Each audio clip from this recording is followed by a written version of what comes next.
Assalamualaikum warahmatullahi wabarakatuh. Eh, Kali ini kami dari FRI 066 akan mempresentasikan perihal praktikum PFT dan TEKMI. Ya, lanjut next. Di sini ada saya, Fakri Almi. Saya Laviani Haryanto. Saya Raisa Afifah.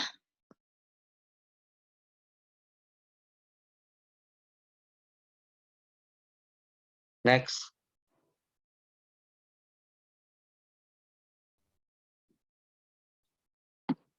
Oke. Di sini saya akan menjelaskan mengenai gambaran bisnisnya. Pertama, kita ada di kategori alat bantu ajar, dan kita menamakan produk kita ialah Tiamo. Apa itu Tiamo? Table Integrated and Multifunction. Dan kedua, kita berbadan hukum CV, jadi CV Tiamo Company, dan berada di Jalan Seki Air, Sukamiskin, Kecamatan Arca Manik, Kota Bandung, Jawa Barat. Visi Tiamo Company sendiri ialah menjadi perusahaan manufaktur terbesar di Asia dengan produk Tiamo. Misi Tiamo seperti berikut: melakukan pengembangan produk dengan inovasi terbaru. Kedua, memberikan pengalaman belajar yang menyenangkan menggunakan Tiamo. Ketiga, memberikan garansi produk. Yang terakhir adalah memberikan kemudahan transaksi untuk customer. Next. Oke, saya gambarkan dulu apa itu Tiamo. Jadi Tiamo merupakan jenis meja multifungsi yang berada di screen dan merupakan kategori alat bantu ajar yang bisa kita lihat sama-sama. Nah, meja ini dilengkapi papan tulis yang terletak di laci meja serta poster huruf dan angka yang terletak di papan lipat di atas meja. Sehingga pengajar yang akan mengajar menulis akan lebih mudah menunjukkan jenis-jenis huruf serta angkanya.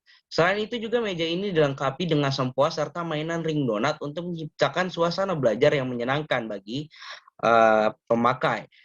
Ada bodi meja, papan tulis, laci meja, papan lipat poster, sempoa, dan tiang-tiang donat terbuat dari bahan kayu semua.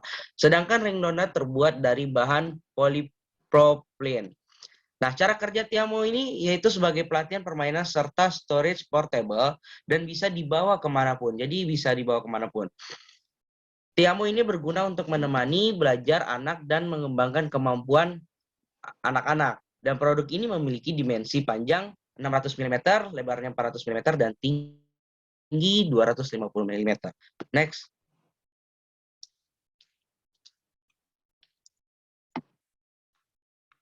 Oke, untuk analisis STP dan marketing mix, untuk S-nya sendiri adalah segmenting. Dari segi segmenting, terdapat 4, yaitu geografis, demografis, psikografis, dan behavior. Geografis ialah Tiamo akan dijual di lingkungan pendidikan serta keluarga terutama di daerah Bandung, Jawa Barat.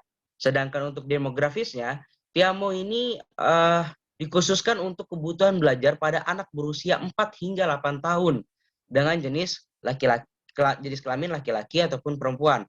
Tiamo dipasarkan untuk orang tua yang memiliki anak berusia 4 sampai 8 tahun tingkat TK sampai SD. Nah, untuk psikografisnya sendiri, Tiamo ditunjukkan untuk orang tua yang memiliki pendapatan menengah ke atas serta mementingkan kualitas dan kemudahan dalam mengajar anak-anaknya dibandingkan dengan harga. Untuk behaviornya sendiri, Tiamo digunakan untuk membantu orang tua yang ingin mengajarkan anak dengan cara lebih praktis dan tanpa perlu menggunakan mainan yang banyak. Silakan selanjutnya bisa dipresentasikan oleh Vea. Lalu untuk targeting dari Tiamo sendiri yaitu membidik market pada Tiamo Company merupakan memilih pola targeting selektif specialization.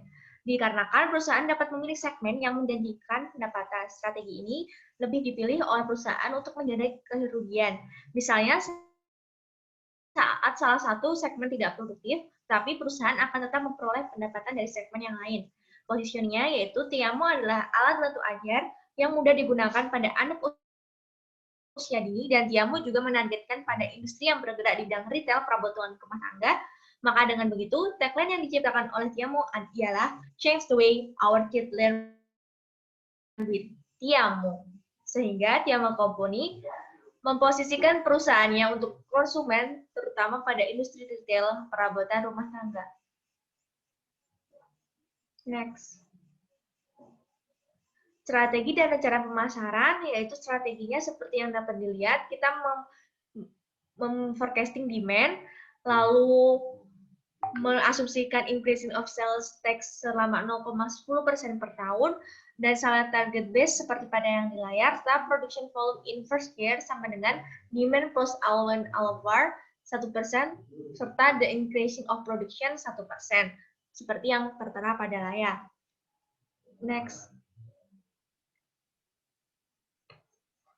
Strategi dan rencana pemasaran, yaitu seperti yang dapat dilihat, Tiamo akan advertising atau mengiklankan pada 2 sosial media, yaitu Facebook dan Google Ads, selama 24 kali per tahunnya untuk cost dan total cost seperti yang tertera, dengan meninjau seringnya masyarakat menggunakan sosial media Facebook, maka kami menggunakannya, serta meninjau seringnya masyarakat menggunakan search engine Google, maka melakukan iklan produk di Google Ads dengan sebab itu dinilai efektif oleh Tiamo.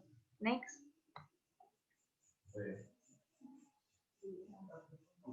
Nah, rencana produksi pada Tiamo seperti yang tertera pada layar untuk dari tahun 2022 hingga 2026. Untuk rencana sumber daya manusianya juga tertera pada layar untuk CV Tiamo Company, yaitu totalnya 26 orang, serta kenaikan rencana produksi setiap tahunnya. Next.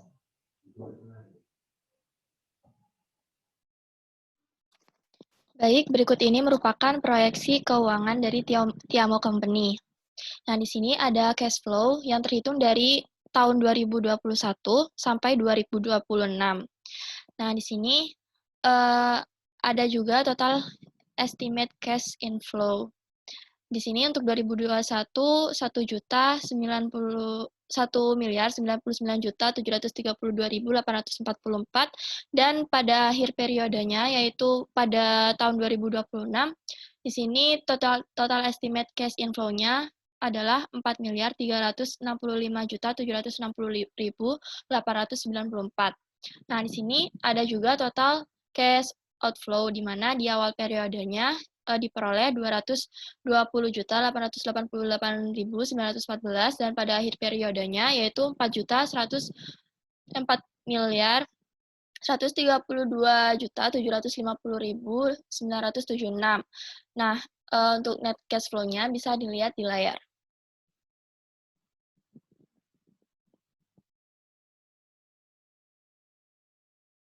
Nah, berikut ini merupakan analisis kelayakan dari CV Tiamo Company. Sini untuk periodenya, ini dari periode 2021 sebagai periode ke-0, dan untuk tahun 2026 sebagai periode kelima. Nah, di sini dilakukan analisis kelayakan dengan NPV kumulatif, dengan NPV, di mana di sini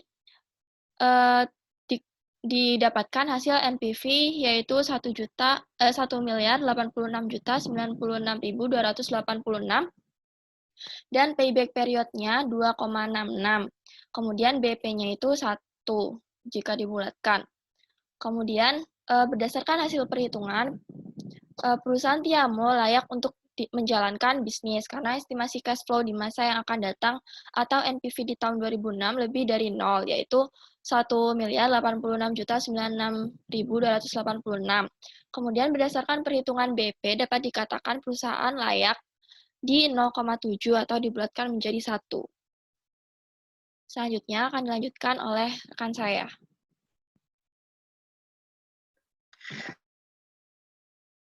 Oke, jadi dari jarak antar supplier ke kandidat lokasi seperti yang di layar, Tiamo sendiri terdapat 3 pilihan ya. Ada supplier to Tiamo Company A, Tiamo Company B, ataupun Tiamo Company C. Bisa kita lihat di layar, ini masing-masing supplier. Next.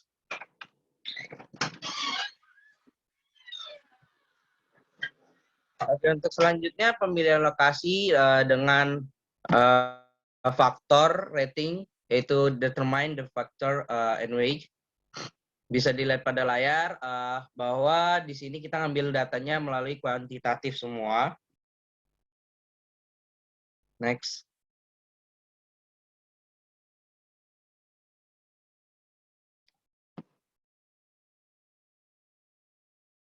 Nah, untuk dari pemilihan lokasi dengan vector rating, kita terdapat 4. Pertama yang matrix, kedua normalisasi, ketiga faktor CR-nya, dan ringkasannya. Jadi dari segi ringkasan sendiri, untuk UMK itu didapatkan beratnya 0,14. Untuk land cost-nya itu 0,12. Untuk availability line-nya itu 0,09. Sedangkan spread distance itu 0,14.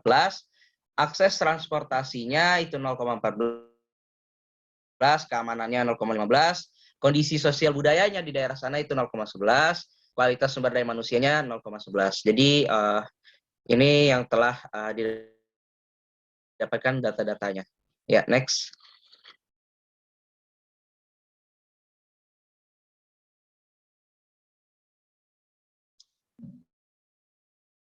Maka informasi umum, area alternatif UMK serta harga sewa tanah dan ketersediaan lahan seperti pada layar dapat ditinjau bahwa General Information Alternative Area untuk Tiamo Company 1, Tiamo Company 2, dan Tiamo Company 3 seperti yang tertera pada layar, serta adanya pengukuran jarak dari supplier ke pabrik dengan menggunakan pemilihan faktor rating data kuantitatif.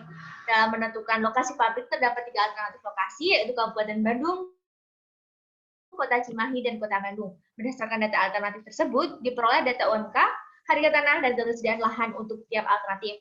Data di atas merupakan data kuantitatif yang dibutuhkan nantinya pada saat menentukan perhitungan faktor rating. Data kuantitatif ini juga digunakan seperti data UMK, harga tanah, ketersediaan lahan, dan jarak supplier ke perusahaan dalam menentukan lokasi pabrik. Next.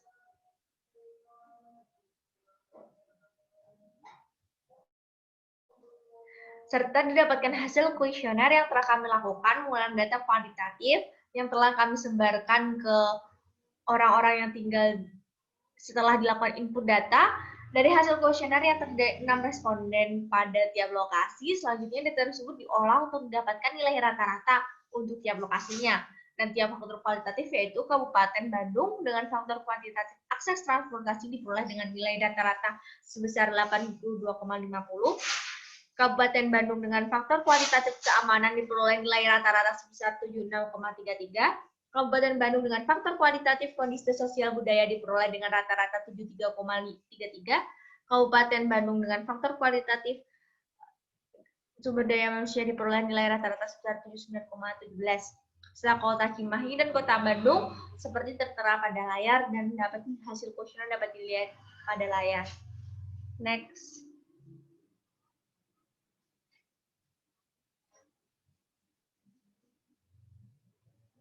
Untuk faktor rating, terdapat kualitatif faktor yang lalu normalisasi, serta perkalian tingkat bobot dengan skor masing-masing faktor. Berdasarkan langkah perhitungan yang ada, didapatkan hasil optimal untuk menentukan lokasi dibangunnya pabrik Tiamo Company menggunakan metode faktor rating diperoleh skor di 3 lokasi, yaitu Tiamo Company A sebesar 93,10, Tiamo Company B sebesar 1601,92 dan Tiamo Company C sebesar 2448,97. Maka berdasarkan hal tersebut dapat disimpulkan bahwa skor paling besar adalah alternatif lokasi yang berada di Kota Bandung, yaitu Tiamo Company C, sehingga lokasi tersebut optimal untuk menjadikan lokasi pabrik nantinya. Next.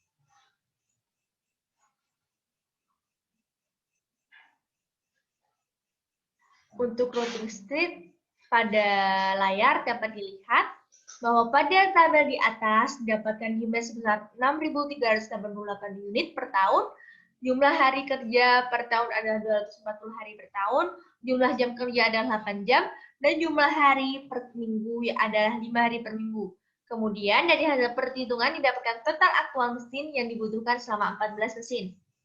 Next.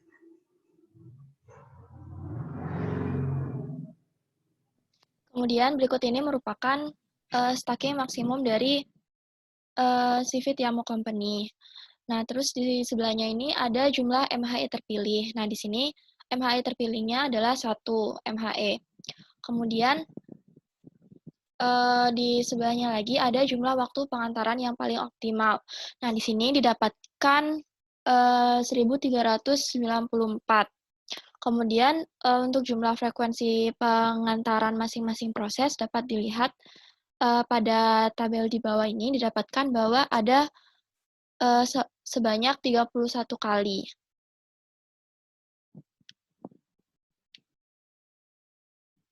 Kemudian selanjutnya adalah ada luas area. Nah, di sini untuk memperoleh luas area, pertama-tama kita harus menentukan allowance dari masing-masing fasilitas. Nah, di sini kita menghitung allowance untuk operator, material, dan untuk material movement. Selanjutnya, kita melakukan mencatat dimensionnya. Nah, setelah didapatkan dimension, baru kita dapat menuliskan jumlah mesin, total panjang, total lebar, dan serta menentukan total areanya. Nah, di sini didapatkan total area untuk pabrik CV Company di sini adalah 325,3, sementara untuk wilayah office didapatkan 1,86 meter persegi. Selanjutnya ada from to chart cost. Nah, di sini berdasarkan dari perhitungan from to chart cost, didapatkan total cost-nya adalah 170.953. Kemudian kita melakukan ARC. Setelah melakukan ARC, kita mendapatkan inisial layout-nya. Nah, berikut ini merupakan gambaran dari inisial layout dari Civic Tiamo Company. Nah, di sini ada tabel inisial, facility name, number of machine, total length, total width, and total area yang dapat dilihat pada tabel. Kemudian ada juga koordinat dari masing-masing fasilitas. Kemudian berikut ini merupakan final layout dari CV Tiamo Company. Setelah dilakukan simulasi menggunakan aplikasi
Sekian presentasi dari FRI 066.